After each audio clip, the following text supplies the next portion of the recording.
চলো আজ তোমাদের সাথে একটা মাছের ঝোলের রেসিপি শেয়ার করি, যেটা আমি পুগলু সোনার জন্য বানাই। তো প্রথমে আমি পেঁপে, গাজর, আলু আর কুলেখাড়া কেটে ভালো করে ধুয়ে নিয়েছি। আর এদিকে একটা শিঙি মাছ নিয়েছি, আর এই যে 1 ইঞ্চ মতন আদা আর একটুখানি জিরে একসাথে বেটে নেব।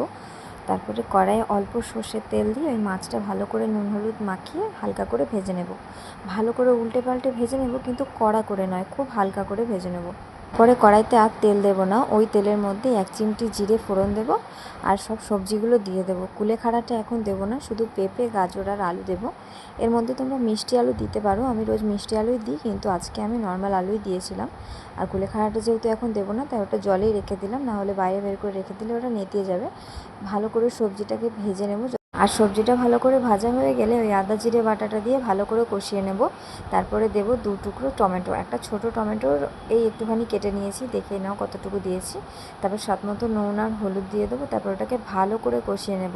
ছোটো বাচ্চার রান্না বলে যে অল্প কষিয়ে ছেড়ে দেবো তা নয়, বারবার জল দিয়ে দিয়ে সুন্দর করে কষাবো যতক্ষণ না কাঁচা মশলার গন্ধটা যাচ্ছে। আমি 2-3 বার জল দিয়ে ভালো করে কষিয়ে নিয়েছি, তোমরাও এভাবে ভালো করে কষিয়ে নেবে।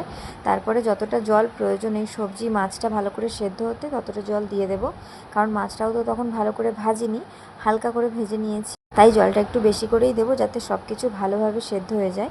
ঝোলটা ভালো করে ফুটে গেলে মাছগুলো ওতে দিয়ে দেবো। তারপরে দিয়ে দেবো সেই কুলেখাড়ার পাতাগুলো। যখন ঝোলটা ভালো করে ফুটে যাবে, কুলেখাড়াগুলো ভালো করে ধুয়ে দিয়ে দিতে হবে। তারপর ভালো করে নেড়ে চেড়ে ওটা ঢাকা দিয়ে দিতে হবে আর গ্যাসটা কমিয়ে দিতে হবে। গ্যাসের ফ্লেমটা কমিয়ে দিয়ে ঢাকা দিয়ে রেখে দিতে হবে যতক্ষণ না ভালো করে সেদ্ধ হয়ে যাচ্ছে। আমি গ্যাসের ফ্লেম কমিয়ে ঢাকা দিয়ে 10 থেকে 15 মিনিট হয়তো রেখেছিলাম, আমার ঠিক খেয়াল নেই। যতক্ষণ না সেদ্ধ হচ্ছে ততক্ষণ রাখবে। তারপরে ভালো করে দেখে নেবে যে সব কিছু সেদ্ধ হয়েছে কিনা। আমি দেখলাম প্রপার সেদ্ধ হয়ে গেছে। তারপর নুনটা একটু আমার কাছে কম লাগলো, তাই আমি আর একটু নুন দিয়ে দিলাম। তারপরে ঝোলটা নামিয়ে নিলাম। বাচ্চাদের জন্য মাছের ঝোলের এই রেসিপিটা কেমন লাগলো কমেন্টে জানাতে ভুলো না।